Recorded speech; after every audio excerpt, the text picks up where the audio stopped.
Hi friends, welcome to Vinotech YouTube channel. நம்ம சேனலில் இன்றைக்கான அப்டேட் என்னென்னு பார்த்தீங்கன்னா, ரவுட்ரு ஏன் ஹீட் ஆகுது அப்படிங்கிற அப்டேட் தான் பார்க்க போகிறோம். அதாவது ரவுட்ரு, மோடம், ஓஎன்யூ இந்த மாதிரி இதெல்லாம் ஏன் ஹீட் ஆகுது அதை பற்றின இதுதான் பார்க்க போகிறோம். சேனலுக்கு புதுசாக வந்து சேனலை சப்ஸ்கிரைப் பண்ணிக்கோங்க. வாங்க இன்றைக்கான அப்டேட்டுக்குள்ளே போகலாம். மோடம் ஏன் ஹீட் ஆகுது, அதுக்கு ரீசன் என்னென்னு பார்த்தீங்கன்னா, ஃபஸ்ட்டு பார்த்தீங்கன்னா, உங்களோட மோடம் வந்து ஒரு அதிகமாக 24 ஹவர்ஸ் ஆனில் இருந்தால் கட்டாயம் மோடம் ஹீட் ஆகும். Reason number 1.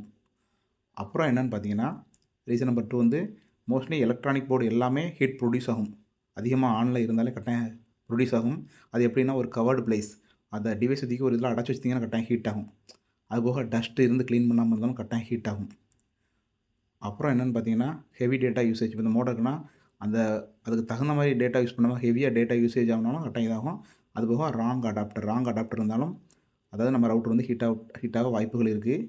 அடுத்தது லோ குவாலிட்டி மோடம் யூஸ் பண்ணாலும் கட்டாயம் மோடம் வந்து ஹீட் ஆக வாய்ப்புகள். இதான் ரீசன். ப்ரிவென்ஷன் என்ன பண்ணணும்னா, ரவுட்டருக்கும் அந்த பக்கத்தில் உள்ள ஷவருக்கும் கேப் கட்டாயம் இருக்கணும். அப்புறம் என்னென்னு பார்த்தீங்கன்னா, எவ்ரி மந்த் வந்து நீங்கள் மோடத்தை வந்து க்ளீன் பண்ணணும். அப்புறம் என்னென்னா, கரெக்ட் அடாப்டர் இதெல்லாம் யூஸ் பண்ணிங்கன்னா கட்டாயம் மோடத்தை வந்து பாதுகாத்துக்கலாம். அதுபோக டேட்டா ஹெவியாக யூஸ் பண்ணுறத கொஞ்சம் தவிர்த்துக்கணும். இந்த ப்ரிவென்ஷன் நீங்கள் ஃபாலோ பண்ணிங்கன்னா மோடம் ஹீட் ஆகிறத வந்து தவிர்க்கலாம். அப்படி நீங்கள் இதை வந்து ஃபாலோ பண்ணலைன்னா அந்த மோடத்தில் என்னென்ன பிரச்சனை வரும்னா, வைஃபை ரேஞ்ச் வந்து ஃபஸ்ட்டு ரெடியூஸ் ஆகும். இன்னொன்று வந்து அதோட ஸ்பீடு வந்து ரெடியூஸ் ஆகும். இன்னொன்று வந்து ரவுட்ரு வந்து ஆட்டோமேட்டிக்காக ரீபூட் ஆகும். அதே 5G ஹெர்ட்ஸ் மோடம்னா 5G ஹெர்ட்ஸ் வந்து கட் ஆயிரும். அதுபோக பவர் அடாப்டரு பிரச்சனை வந்துடும். இதுதான் அதாவது அந்த நம்மளோட மோடம் வந்து ஹீட் ஆகும்னா வரக்கூடிய பிரச்சனை தான். ப்ரிவென்ஷன் என்னன்னு சொல்லிட்டேன்.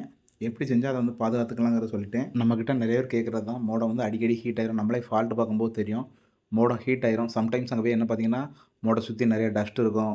ஒரு சில நேரம் பார்த்தீங்கன்னா, அந்த மோடம் வந்து கண்டினியூஸாக ஆனில் இருக்கும். எப்போ கொஞ்ச நேரம் கூட கேப் இல்லாமல் அப்படியே வந்து ஆன் பண்ணி போட்டிருப்பாங்க. இன்னொன்று என்னென்னா, மோடத்தை ஒரு ஒரு ஒரு கேப்பே இல்லாமல் ஒரு சுவர் ஓரம் கொண்டு வச்சுருப்பாங்க. கொஞ்சம் சரியாக மெயின்டைன் பண்ணி வச்சுருக்க மாட்டாங்க.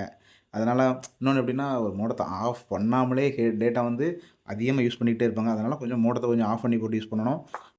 மோஸ்ட்லி இந்த மாதிரி ரீசனால் தான் மோடம் வந்து அதிகமாக வந்து ஹீட் ஆகுது. இதை நீங்கள் ஃபாலோ பண்ணிங்கனாலே ஓரளவு மோடம் வந்து ஹீட் ஆகாது. அது வந்து நீங்கள் எந்த மோடமாக ஒரு ஜியோவாக இருக்கட்டும், எந்த மோடம் ரவுட்டராக இருந்தாலும் நீங்கள் அதை கரெக்டாக மெயின்டைன் பண்ணிக்கோங்க. இந்த வீடியோ உங்களுக்கு பிடிச்சிருந்தால் லைக் பண்ணுங்கள், ஷேர் பண்ணுங்கள், கமெண்ட் பண்ணுங்கள். இது ஒரு வீடியோவாக எடுத்து போடலாம், நமக்கு டைம் இல்லை. அதனால தான் நான் ஒரு சின்ன ஒரு இமேஜ் வச்சு ரெடி பண்ணி எனக்கு தெரிஞ்ச விஷயத்தை சொல்லியிருக்கேன். இந்த வீடியோ உங்களுக்கு பிடிச்சிருந்தால் லைக் பண்ணுங்கள், ஷேர் பண்ணுங்கள், கமெண்ட் பண்ணுங்கள். வேறு எதுவும் டாபிக் உங்களுக்கு தேவைப்படுச்சா கமெண்ட் பண்ணுங்கள். முடிஞ்ச அளவு ட்ரை பண்ணுங்கள். நன்றி.